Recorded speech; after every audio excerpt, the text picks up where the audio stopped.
나는 참 행복합니다. 이렇게 고백 한번 합시다. 행복합니까? 예. 가정의 행복이나 오래 사는 것은 하나님께 있는데 이 방법이 여호와를 경외하는 것이 행복하게 되는 비결이고 가정이 잘 되고 장수하는 비결이라는 게 이 시인은 노래하고 있어요. 오늘 이 지혜를 가집시다. 오늘 본문에 보면은 몇 가지를 얘기를 하고 있습니다. 여호와를 경외하면 그의 길을 걷는 자마다 복이 있도다. 그치?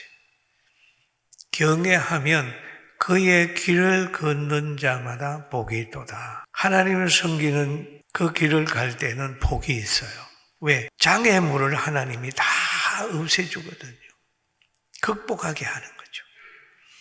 여호와를 경외하는 이스라엘 백성들이 가는 길에 홍해가 막혀 있었는데 그 홍해가 하나님의 능력으로 갈라졌지 않습니까? 그래서 서해 바다에 어떤 물이 갈라지면은 그래다 홍해가 갈라진 것처럼 갈라졌다.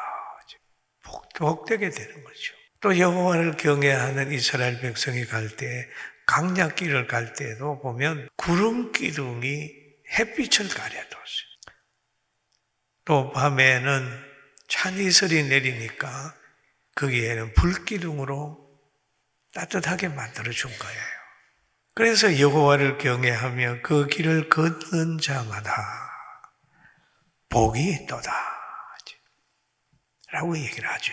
그러면서 2절에 이런 말을 합니다. 내가 내 손이 수고하는 대로 먹을 것이라. 내가 복되고 형통하리로다. 여러분, 손이 수고하는 대로 먹으면 헛수고는 아니잖아요. 농부가 한 해 동안 김 메고 밭 갈고 씨 뿌리고, 그런데 태풍이 오든지 홍수가 나버리면 다 문제가 생기는데 그렇지 않게 하신다는 거죠. 내 손이 하는 대로 먹을 것이라, 먹을 것이라. 복되고 형통하리로다.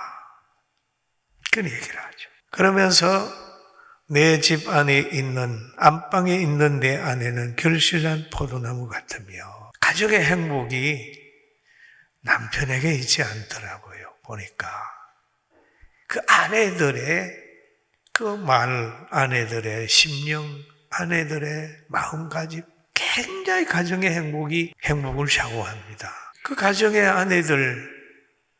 아내가 잘하면 자녀들이 잘 자랍니다. 자녀들이.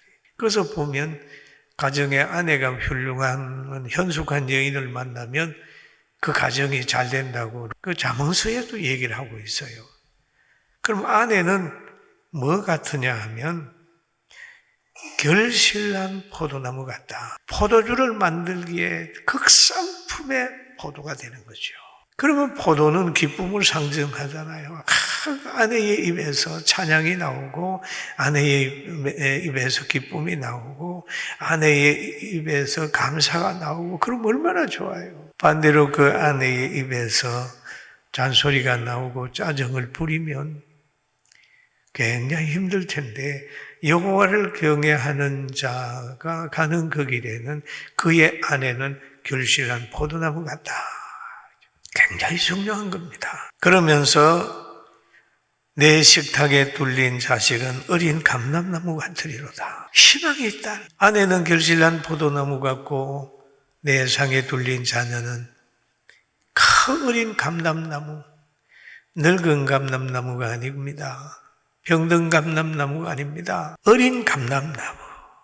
한참 커가는 것 같아요. 희망이 넘치는 거죠. 그런데 이것이 어디에서 오느냐? 여호와를 경외하는 것이 출발점입니다. 할렐루야. 아멘. 여러분 잘 되고 싶습니까? 여호와를 경외하십시오. 경외하십시오. 그리고 오늘 낮에 제가 설교 가운데 그런 얘기를 했죠. 사명이 생명이다라는 얘기를 했어요. 사명이 생명이다. 그런데 성경에 보면 이런 말이 있습니다. 누가복음 13장 6절에서 9절 보면 비유로 말씀하시되 한 사람이 포도원에 무화과 나무를 심은 것이 있더니 와서 그 열매를 구하였으나 얻지 못한지라. 무화과 나무를 심었는데, 포도원에 무화과 나무를 심었는데 와서 보니까 열매를 안 맺는 거예요. 열매를 안 맺는 거예요. 열매를 맺어야 정상인데 안 맺는 겁니다. 그러니까 7절에 보면 포도원 지기에게 이르되 내가 3년을 와서 이 무화과 열매를 구하되 얻지 못하니 찍어버리리라. 어찌 땅만 버리겠느냐. 예수님께서 하신 비유예요. 3년이나 기다렸는데 열매가 안 맺으니까 찍어버리겠다. 그러니까 그 대답하여되 주인이 금년에도 그대로 두소서. 농부가 하는 이 얘기입니다. 포도원 지기가 와 주인이 찍어버리겠다. 그런데 금년에도 한번 두고 보소서. 내가 두루 파고 거름을 줄이니.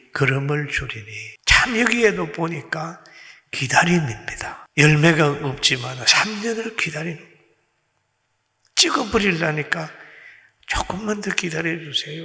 내가 두루 파고 거름을 주겠습니다. 이후에 만일 열매가 열면 좋거니와, 그렇죠? 누가복음 13장에 이후에 열매가 열리면 좋거니와 그렇지 않으면 찍어버리소서 라고 하는 얘기가 나와요. 열매 맺는 것은 사명입니다. 사명입니다. 오늘은 우리가 기도할 텐데 우리 성민은의 사명이 뭡니까? 우리 성민은 보세요. 많은 열매 맺었습니다. 이번에도 보면은 저 강주에 있는 장애인 복지관 새로 생긴다고 그래서 우리 성민은에서 본부 직원들이 그래, 목사님 한번 들어가 볼까요? 그래. 나는 더 이상 추진할 능력이 없지만 너희 젊은이들이 하는 걸 해봐. 돼도 좋고 안 돼도 좋은 거야. 안산에도 또 이거 하는데 한번 해볼까요? 해봐. 지금 2기관에 지금 그 서류를 넣어놓고 거기에 또 가서 베이핑하고 경쟁합니다. 왜? 계속 노력하는 거예요.